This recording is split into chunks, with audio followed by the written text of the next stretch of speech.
आपण आज कोशिंबीर बनवणार आहोत। कोशिंबीरसाठी ते मी घेतले बारीक कापून काकडी, बारीक कापलेला टोमॅटो, बारीक कापलेला कांदा आणि कोथिंबीर, आणि त्यामध्ये आपण हे सर्व मिक्स करणार आहोत।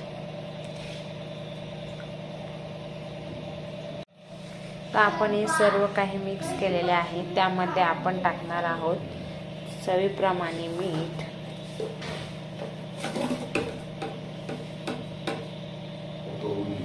एकदम थोडेसे टाकणार आहोत आपण, आणि त्यामध्ये दही ॲड करणार आहोत।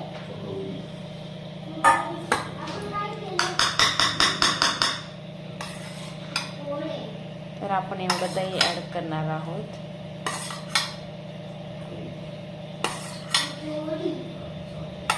सगळं मिक्स केल्यानंतर त्याला जास्त पाणी सुटते, तर आपण काही दही त्यामध्ये नंतर ॲड करणार आहोत।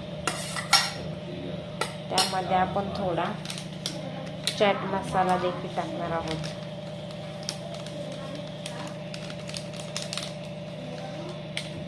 अशा प्रकारे आपली कोशिंबीर तयार आहे। आता हे सर्व मिक्स करून घेऊयात।